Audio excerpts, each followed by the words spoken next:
हम कभी भी एक क्षण के लिए भी ऐसा महसूस नहीं करते कि हमारे गुरु हमारे सामने नहीं। हमेशा हम ऐसे ही रहते हैं कि हम सदा गुरु हरि के सन्मुख हैं। और जो पूज्यपाद गोस्वामी तुलसीदास जी ने जो चौपाई लिखी है, इसके पीछे बड़ा गहरा तत्व है। सन्मुख होय जीव मोहि जब ही जन्म कोटि अघनाश। और इसमें दो हेतु है। एक तो गुरु और भगवान से हम कुछ भी छिपा ही नहीं सकते, एकदम पक्की वाली बात है। क्या बोला? हम छुपा नहीं सकते, छुपाना चाहें तो भी। ये अलग बात है कि गुरु 99% हमारे बड़े दोषों को बताते नहीं, धीरे धीरे प्यार से उभार ले। और भगवान बहुत तपस्या के बाद ऐसे प्रत्यक्ष प्रकट होते हैं, वो हमें संकेत मात्र करते हैं, अंतरात्मा में प्रेरणा तो देते हैं। लेकिन जैसे हम आपसे बात कर रहे हैं, ऐसे राम जी, कृष्ण जी, हनुमान जी, शिव जी, भगवती ऐसे प्रकट होकर के अपने से बात करें, उसके लिए तो फिर बहुत ज्यादा तपस्या लगती है, तब जाकर के संभव होता है। इसलिए हम उनका की सन्मुखता को अनुभव नहीं कर पाते, लेकिन करना चाहिए। ये एक तत्व भी आ जाए कि मैं सदा गुरु के हरि के सन्मुख हूं, मैं सदा गुरु हरि के सन्मुख हूं, ये भाव ही आ जाए तो हमारा जीवन इतना ऊंचा हो जाए, कल्पनातीत। व्यक्ति के जीवन में जो ड्राइविंग फोर्स है वो है सबसे बड़ा तो हमारा विश्वास, फेथ। अंग्रेजी में फेथ बोलते हैं, हिंदी में विश्वास बोलते हैं उसको। विश्वास से बड़ा शब्द है श्रद्धा। श्रद्धा से भी रीति नीति में बड़ा शब्द है शरणागति। श्रद्धा तो सभी में हो सकती है, किसी में भी हो सकती है। तो श्रद्धा से, वैसे तो श्रद्धा को बहुत ऊंचा तत्व कहा है। सामान्य रूप से किसी के में हमारी आस्था होती है, किसी के प्रति हमारा समर्पण होता है, उसको भी श्रद्धा कह दिया जाता है। किसी कार्य में भी हमारा समर्पण होता है तो उसको भी श्रद्धा कह दिया जाता है। इस कार्य में मेरी श्रद्धा है, इस गुरु में, इस तत्व में, इस देव में मेरी श्रद्धा है। आज एक छोटी सी बच्ची आई होगी, मुश्किल से 2.5 फीट की। गुरुजी मैं आपकी बहुत बड़ी फैन हूं। मैंने कहा बेटा तुम बहुत बड़ी हो गई अभी। तो खैर बच्चे हैं, कहीं ना कहीं से बच्चों का अलाइनमेंट तो होता ही है। जैसे आज मैंने सुबह एक बात कही ना, बात बहुत बड़ी है वो। प्राचीन भारत में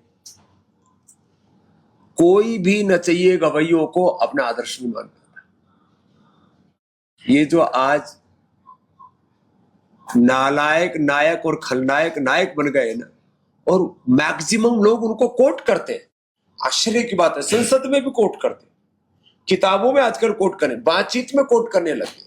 फिल्मी डायलॉग, फिल्मी गाने, फिल्मी लोग, जिन 99% लोग कैरेक्टरलेस। कुछ तो ऐसी बड़े घराने के लोग हैं जो आज बेटे की बहू है, उसके गलत संबंध कभी उसके ससुर से रहे, शादी हो गई तो टूट गई। चलो अलग बात है, दुनिया बहुत खराब है। तो जिस बात को मैं कहना चाह रहा हूं, हमारा आलम्बन, देखो एक शब्द के ऊपर मैं 2-2, 3-3 मिनट बात करूंगा खाली। हम जीते कोई ना कोई आलम्बन चाहिए। जैसे गृहस्थ लोग बैठे हैं, ये किसके आलम्बन में बंधे हुए हैं? 99% फर्स्ट आलम्बन होता है पति पत्नी का। कहने को कितनी श्रद्धा हो माता पिता में, लेकिन in relationship the first priority and the ultimate commitment, शब्दों में भी क्या कहे उसको, माने एक दूसरे के लिए अपना सर्वस्व आहूत करने की जो भावना होती है, अपवाद रूप में माता पिता प्रथम होते, वैसे तो सारे संबंधों में भगवान प्रथम होना चाहिए। संबंधों में इसलिए जब बात की जाती है ना, संबंधों में पत्नी के लिए पति केंद्र में होता है, पति के नाते सास है, ससुर है, देवर है, जेठ है, पति केंद्र में होता है। पत्नी के लिए पति केंद्र में होता है, फिर पति को भी पत्नी को केंद्र में यूं रखना पड़ता है कि उसको ये ना लगे कि मैं दूसरे घर से आई हूं। तो प्रथम आलंबन किसका होता है गृहस्थ में? पति पत्नी को एक दूसरे का। तो आध्यात्मिक जीवन में हमारी आस्था, हमारा विश्वास, हमारा आश्रय, हमारी शरणागति, हमारी श्रद्धा, हमारा प्राणार्पण से एकात्म भाव, कोई द्वैत ना हो।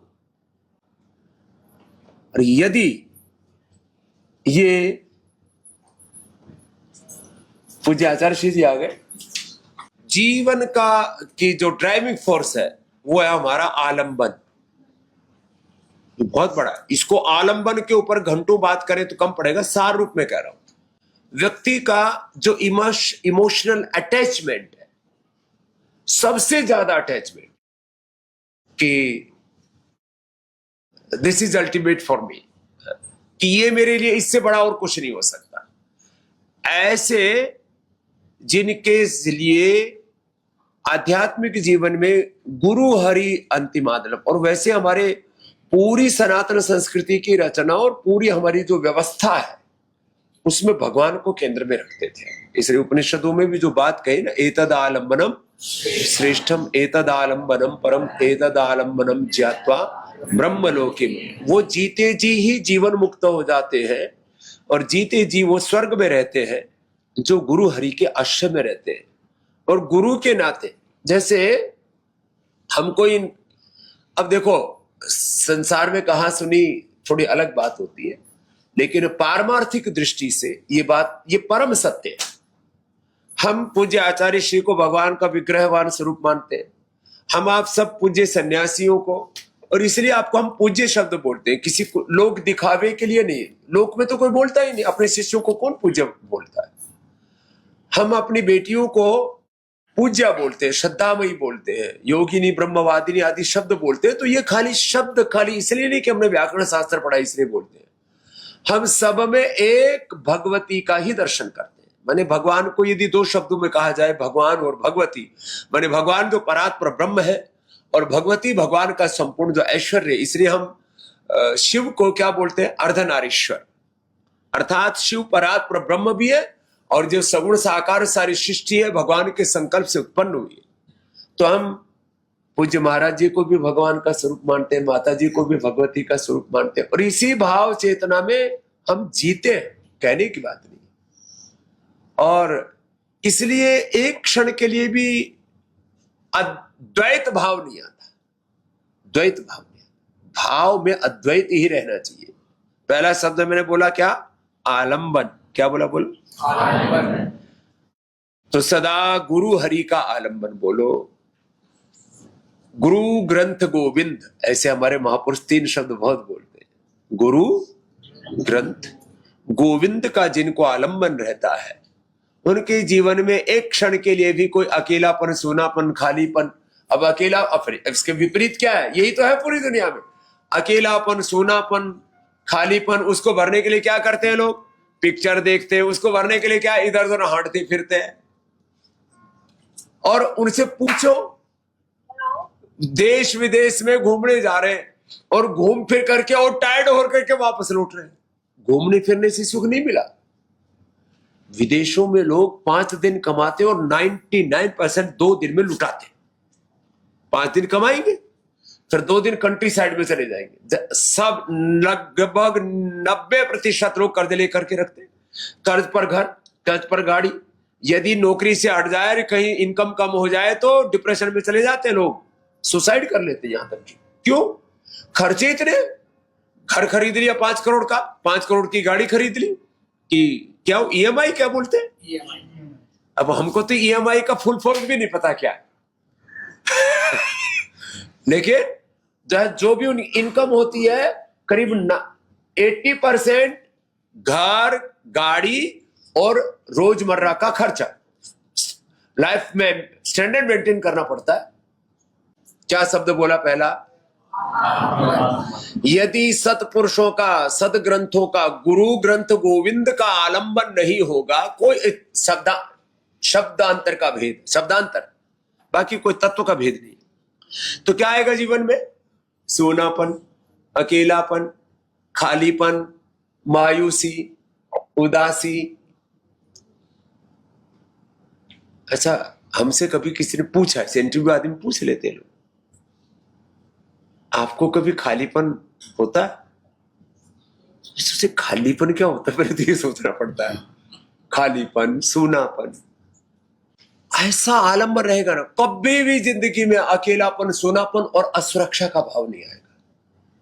वैसे तो सीक्रेट बात है, लेकिन हमारा एक बालक बैठा है, बोले स्वामी जी कभी कभी ऐसा लग रहा है कि क्या हो गया, कुछ कभी कभी डर सा लगने लग गया, कभी कभी ऐसा ऐसा हो जाता है। ये ज्यादातर लोग इससे परेशान है दुनिया के, और इन्हीं चीजों को भरने के लिए फिर दुनिया का व्यर्थ का, आडंबरों का आलंबन लेते। तो ये एक चीज अच्छी होगी तो ये सारी चीजें ठीक। इसलिए गुरु हमारे परम आलंबन है, अभेद दृष्टि। दूसरा क्या शब्द बोला मैंने?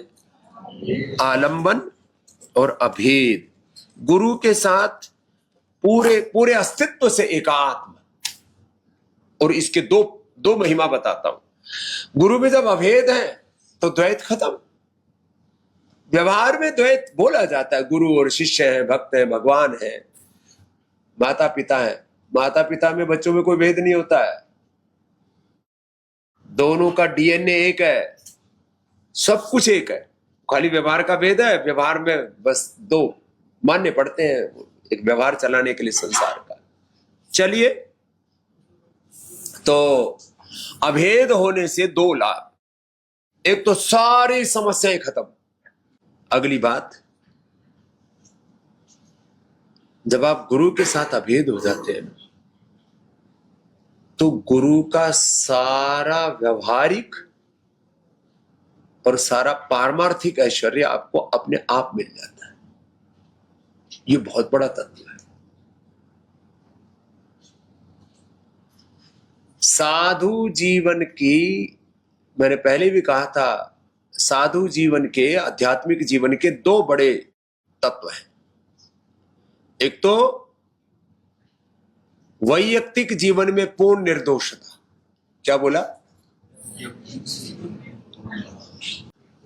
एक बात, अभेद होने से अपने भीतर एक पूर्ण तृप्ति का, पूर्ण आनंद का भाव रहता है। और दूसरा,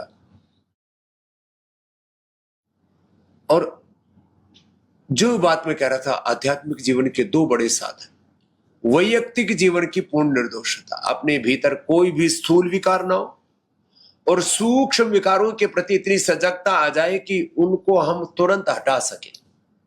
विचार के स्तर पर भी कोई विकार आया, उसको एक क्षण में हटा दिया।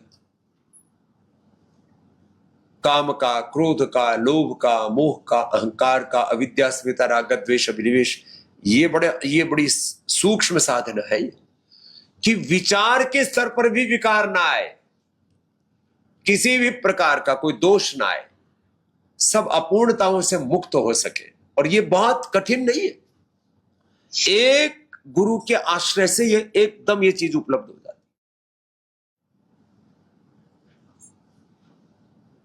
बात पूरी हो गई। हाँ, उसमें परिपक्वता में थोड़ा समय लगता है। परिपक्वता इसको कहते हैं कितना ही बड़ा आलंबन, बुरा आलंबन, कितना ही बड़ा प्रलोभन,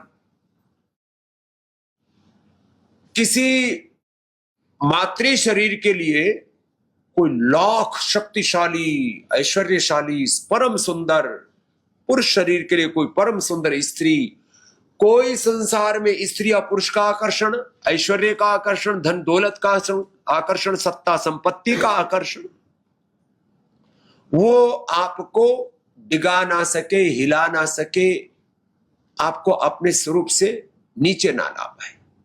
इसको कहते हैं सूक्ष्म रूप से भी आपके अंदर कोई दोष का समावेश है। यह है एक। इसके आगे फिर अगली उपलब्धि है, इसको कहते हैं दोषों का को सूक्ष्म करना, दग्ध बीज करना, निर्बीज करना। ये निर्बीज समाधि का ये क्रम है। ये आध्यात्मिक जीवन की साधना कहो, सजगता। और गृहस्थ भी सब ऐसा करते थे। आजकल गृहस्थ वाले बहुत स्थूल स्थूल चीजों से फुर्सत नहीं, तो ये सूक्ष्म वाली बात में तो फिर विचार करने का ही अवसर नहीं। और जब कोई ऐसी बहुत गहरी बात करते हैं तो गृहस्थ लोग तो चुपके से सत्संग में भी पीछे से उठ के चले जाते हैं, तो दरवाजे बंद, अब कहीं जा नहीं सकते जितने यहां बैठे। जब कोई बहुत ज्यादा गहरी बात आती है ना अध्यात्म की, तो लोग डरते हैं, भाई ये सब हम करने लगे तो फिर तो घर परिवार और सारा संसार से कहीं वैराग्य ना हो जाए। अरे हम आपके सामने बैठे, देखो यदि उसको आत्मश्लाघा की श्रेणी में ना रखा जाए तो हमसे बड़ा कोई गृहस्थी नहीं और हमसे बड़ा कोई संसारी नहीं, और यही सन्यास। हमसे बड़ा गृहस्थी कौन होगा? इतने बच्चे, इतना बड़ा परिवार, 5 लाख लोगों की तो नौकरी दे रखी है, 1 करोड़ से ज्यादा लोग कार्यकर्ता बना रखे हैं, 100 करोड़ से ज्यादा लोगों की जिम्मेदारी ले रखी है, और लक्ष्य रख रखा है कि पूरी दुनिया के 80-90% लोग योगी बन जाएं। इससे बड़ा और घरबारी कौन होगा? मौत है कौन बड़ो घरबारी है? तो सन्यासी से बड़ा तो कोई घरबारी हो ही नहीं सकता।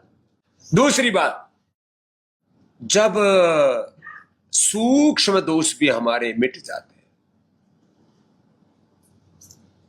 साधु को अपने विकारों को चने की तरह भूनना पड़ता है। उसके लिए बहुत सुंदर सी उपमा है, होला बनाना पड़ता है, या उसको भूंगड़ा बनाना पड़ता है, या उसको खील जैसा बनाना पड़ता है। माने अब खील को कोई कितने अच्छे वातावरण में डाल दे, कितने बढ़िया खेत में डाल दे, भुने हुए चने को कोई कितने उपजाऊ धरती में डाल दे, बता भाई विवेक, उसमें से कोई अंकुर फूटेगा? जड़ जमेगी। बीज को भून दिया तो भाई हम तो साधु तो भुना हुआ चना है, भुना हुआ बीज है। इसलिए साधु को गुरु ऐसा बीज मंत्र देता है कि उसको निर्बीज बना देता है। इसको योग दर्शन में क्या कहा? निर्बीज समाधि, दग्ध बीज समाधि। इसके आगे फिर अगली प्रक्रिया शुरू होती है, वो है योग की पारमार्थिक अनुभूतियां। योग की पारमार्थिक अनुभूतियों के प्रति बड़ा आकर्षण होता है आध्यात्मिक जीवन में। किसी किसी को प्रारब्ध से गृहस्थ को भी अनुभूतियां हो जाती है। प्रारब्ध जन्म जन्मांतरों की तपस्या है। वो कई बार आप भजन गाते हैं ना, साधु जुगन जुगन हम योगी। तो अभी हमारी मोक्ष की अवधारणा पहले भी बिल्कुल ऐसी थी कि हम उस बारे में सोचते नहीं थे। मैंने कहा मोक्ष से जाकर क्या किया, किसी ने बताया नहीं कि मैं जाके आया, और अभी क्यों इसके बारे में चर्चा करना? हम तो गए नहीं, कोई वहां से जाकर के किसी ने आके बताया नहीं। लेकिन अब जो हमें अनुभव आया है साधु, गुरुओं, तपस्वी, योगी, सिद्धों से मिलकर के, ऐसा पता लग रहा है असंप्रज्ञात समाधि वाले और संप्रज्ञात समाधि वाले, शास्त्रों के वचन अलग अलग हो सकते हैं, पूरा विस्तार उसका बड़ा अलग तरह का है, लेकिन अभी तक जो अनुभूति में आया है, संप्रज्ञात और असंप्रज्ञात समाधि वाले दोनों ही जीवात्मा अपने संकल्प से किसी भी आत्मा के साथ संपर्क कर सकते हैं। इसका मतलब यह हुआ जीव की सत्ता रहती है और परमानंद में रहते हैं, और वो आत्माएं भी इस धरती पर बड़ा कार्य देखना चाहती है। और ऐसी एक दो नहीं, ऐसी बहुत सारी दिव्य आत्माएं पतंजलि के इस अनुष्ठान में हमारे साथ है, यह हमारा सौभाग्य है। और ये कोई सुनी सुनाई बात तो है नहीं, इसलिए हमको पारमार्थिक अनुभूतियों के बारे में अच्छा तो लगता ही है उसके बारे में, लेकिन हमारे भीतर कोई जो है, जैसे कहते हैं ना कि भाई उसके लिए ऐसे पागलपन नहीं होना चाहिए। जब जो भगवान की, जो गुरु हरि की इच्छा है, जो अनुभूति करा दे नहीं तो हम उनके शरण में तो है।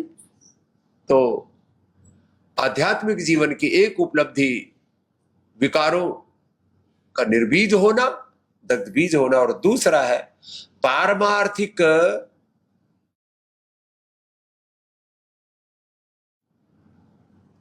अतीन्द्रिय जगत के साथ, अतीन्द्रिय अनुभूतियों के साथ जुड़ जाना।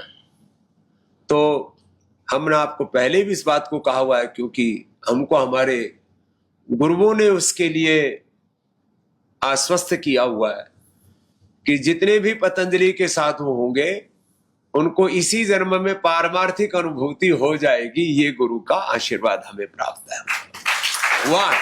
इसलिए हम आपको कहते हैं कि अपने राह पर चलते रहो, सारी अनुभूतियां भगवान की कृपा से हो जाएगी। तो अब हमारे बाबा जी की राह थोड़ी दिल्ली की लंबी है, तो आप आए, आपने इतना प्यार दिया हमको, 4 पीढ़ियों की योग की परंपरा के, ये तो दृष्ट है, अदृष्ट तो अनंत है। कितने जन्मों से लगे, परफेक्शन नहीं आया, इसीलिए दोबारा योगी के घर में जन्म दिया कि और काम करो, और तपस्या करो, और परमार्थ करो, निष्काम भाव से सेवा करो। लेकिन बाबा जी इतने हैं, निष्काम भाव से गृहस्थ में भी रह करके पूरी सेवा कर रहे, और अपना जो भी योग का ऐश्वर्य था वो सारा पतंजलि को अर्पित कर दिया। ये भी इस युग में मैंने ऐसे त्याग करने वाले भी बिरले ही देखे। तो त्याग की बड़ाई नहीं है, लेकिन इनका चित्त ऐसा हो गया कि हमारे बड़ों की जो योग की परंपरा है उसको पतंजलि अच्छे से संभाल के रखे। मैं तो त्याग नहीं कहता, हमारा स्वार्थ कहता हूँ कि आपके चरणों में ये सुरक्षित हो गया, मैं अब जा सकता हूँ शांति से। अभी नहीं जाना, अभी तो चलो आपको दिल्ली जाना है। आपका बहुत बहुत हमेशा आशीर्वाद बना रहे। ठीक है माता जी, आशीर्वाद दे दो। इनको तो बिल्कुल खुश रहो और आप ना याद कर दे, इनको ना जरूरी, आपका स्नेह, आपका प्यार इनको हमेशा चाहिए। हमेशा बोलती है, देखो आपने हमारे सिर पर हाथ फेर दिया, हमने आपके सिर पर हाथ फेर दिया, और कितना प्यार करता बस याद भी कर ले। ये देखो ना, ये दो है ना आंखों के तारे हो आप, सचमुच हर पल हर क्षण प्रार्थना करता हूँ, हे प्रभु इनको जो ये इनके परिकल्पना करके आया उससे हजारों गुना ज्यादा आपका आशीर्वाद हो। तो मुझे तो ये दो ही बात करनी थी। तो पारमार्थिक अनुभूति कैसी होती है, इसमें बड़ा आनंद आता है। किसी भी सूक्ष्म आत्मा का संपर्क आ जाए, जब चाहो तब, जैसे इस संसार के लोग से बात कर रहे हो ना, ऐसे पारमार्थिक अनंत आत्माएं हैं, अनंत शक्तियां हैं, और उनका बहुत अपरिमित सामर्थ्य है। मनुष्य में तो सीमा ही आ जाती है, तो सब सीमाओं से परे बस पारमार्थिक जगत में एक तो ये परम सुख है कि सारी इस ब्रह्मांड की जो नियंता शक्ति है वो हमारे साथ में ही अनुभव में आ जाता है। तो आदमी के भीतर का डर, भय और उसकी इच्छाएं खत्म हो जाती। जब सारी दुनिया का स्वामी हमारे साथ है और वो हमारा बाप है, तो फिर किस बात की कोई चिंता और कोई भय, कोई परवाह। लेकिन इसमें एक जो सब बताते महापुरुष, एक ही दिक्कत आने की संभावना है, किसी में प्रमाद आ सकता है। अब तो क्या करना, तो सब पारमार्थिक शक्तियों के साथ भी संबंध हो गया। प्रमाद नहीं आना चाहिए। क्या बोला? प्रमाद नहीं आना चाहिए। कोई भी हमारी अवतारी सत्ताएं भी प्रमादी नहीं थी। सुन लो, भगवान राम, कृष्ण, हनुमान, शिवा। अच्छा चलो, वो तो अतीत की बात हो गई। मैं यदि इतना पुरुषार्थ ना करूं तो, हरियाणा की बहुत ठेठ भाषा है, कभी अच्छा लगता है, कभी तुम भी सुनते हो। महाराज किसी ने लाठी दे रखी है, मतलब ऐसा बोलते हैं कि भाई महाराज किसी ने लाठी दे रखी है, लठ दे रखा है कि बाबा उठ और काम कर अपना। कुछ लोग साधु में भी अभिनय करते हैं। अब जैसे हम अलग ढंग से हंसते हैं, अब कुछ लोग हमको, आप हंसते हुए बड़ा अच्छा लगता है। अब हमको ये नहीं पता कि हम हंसते हैं तो हमारी क्या हालत होती है। हम हंसते हैं। फिर मैंने एक दिन वो फेसबुक में सुना है, मैं कैसे हंसता हूं। तो मैं बाद में मेरे को लगा कि मैं तो बच्चे की तरह हंसता हूं। देखो, कुछ नैसर्गिक चीजें होती है, इन चीजों में हाँ संयम रखो, विचारवान रहो, लेकिन इसमें किसी का कोई वो नहीं है, जोर नहीं चलता है, किसी का जोर बस नहीं चलता। अब आपका जैसा भगवान ने चेहरा मोरा बना रखा है, तो आप ऐसे थोड़ी कि मुझे ऐसा कर दो, मुझे ऐसा कर दो, और किसकी जरूरत क्या। तो सबकी वाणी, सबका स्वर, सबका हास्य, थोड़ा हाँ इतना तो जरूर कर सकते हैं, अपने को किसी भी तनाव में, किसी भी दुख में, किसी भी स्ट्रेस में, इसमें नहीं रहना, सहज रहना। तो अलग अलग महापुरुषों का अलग अलग चरित्र है। भगवान राम का अलग चरित्र है, भगवान कृष्ण जी का अलग चरित्र है, भगवान शिव का अलग चरित्र है, महर्षि दयानंद का अलग तरह का व्यक्तित्व है, श्री अरविंद का अलग तरह का व्यक्तित्व है, जय कृष्णमूर्ति का अलग तरह का व्यक्तित्व है, और महर्षि रमण जी का अलग तरह का व्यक्तित्व है। आज भी देखो हमारे पूज्य गुरुशरण जी महाराज जी का अलग तरह का चरित्र है, और हमारे पूज्य जो है अमरलिंगेश्वर गुरु जी का अलग तरह का व्यक्तित्व है। और उसमें भी जो हमारे गुरुजन है, उनका जो सूक्ष्म रूप से हमें अपने आशीषों से अभिषिक्त करते रहते हैं। मणिबाणेश्वर गुरु जी का एकदम अलग चरित्र है, और जो चिदानंद अवधूत गुरु जी है, एकदम 100% कड़क वाले, एकदम रत्ती भर भी इधर से उधर नहीं। तो ऐसे अलग अलग, फिर शिवानंद अवधूत गुरु जी का भी बहुत अलग तरह का चरित्र है। तो हर एक थोड़ा, मतलब जो बाहर से दिखने वाला जो व्यक्तित्व होता है ना, थोड़ा थोड़ा भेद होता है, उसमें अपने को कतई परवाह नहीं करनी। इसलिए इन बाह्य जो थोड़े स्वरूप है, इनके प्रति अपने को ज्यादा उसमें नहीं रहना। आध्यात्मिक जीवन बिना गुरु के 100% अधूरा है, और आध्यात्मिक जीवन की जो पारमार्थिक अनुभूति है, वो तो बिना गुरु के कृपा के हो ही नहीं सकती। और साधनों की भी सिद्धि, देखो ये भी एक बड़ी बात है, जो हम गुरु पादुका स्तोत्र में बोलते हैं ना, समाधि दान व्रत दीक्षा, समाधि षटका प्रदवई भवाभ्याम, समाधि दान व्रत दीक्षिताभ्याम, रमाधवांगी स्थिर भक्ति। समाधि और जितने भी व्रत हैं, दीक्षाएं हैं, क्षमा और षटक संपत्ति, विवेक, वैराग्य, जितने भी योग के साधन है, उनकी भी पूर्ण सिद्धि गुरु अनुग्रह से। अपना पुरुषार्थ तो करना ही है, लेकिन उन साधनों की भी सिद्धि ये भी गुरु कृपा से। अच्छा, ये जो पूज्यपाद आदि शंकराचार्य जी महाराज जी ने गुरु पादुका स्तोत्रम जो गाया है, इसमें सब कुछ आ गया। सारी सनातन संस्कृति का व्यवहारिक और पारमार्थिक सारा स्वरूप आ गया इसमें। और अर्थबोध तो आप तो इतने सब व्याकरण हो, सबको लगभग लगभग स्पष्ट सा ही है। तो विवेक वैराग्य की जो स्थिरता है वो गुरु हरि कृपा की बिना नहीं आ जाता है। क्षणिक वैराग्य या फिर कभी टूट भी सकता है, खंडित भी हो सकता है, लेकिन गुरु कृपा हो गई फिर संसार की कोई भी ताकत हमारे विवेक वैराग्य को खंडित नहीं कर सकती। और इसी जन्म में मोक्ष होगा। मोक्ष प्रदाभ्याम बोध प्रदाभ्याम धृत मोक्षदाभ्याम, ऐसे कहते गांव की भाषा में चुटकी बजाते हैं। तो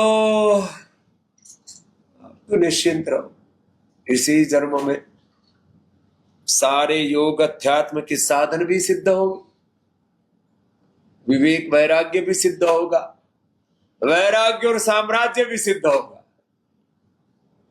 और जीवन में राजा की तरह जी रहे हो, और क्या चाहिए। पूज्य आचार्य जी तो कई बार विनोद में कहते ही है, सब बड़े बाप के बच्चे हैं, निपत्वदाभ्याम न तो लोक पंक्ते, सब पहले से ही भगवत कृपा है, इसमें क्या सोचने की बात।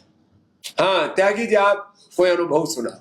ये भी संवार दिया गांव हरियाणा की भाषा में, आज थोड़ा बोल रहे ना, नहीं तो ये तो इतना मोटा और उसकी पत्नी इतनी मोटी, अब कौन किसी को टोका।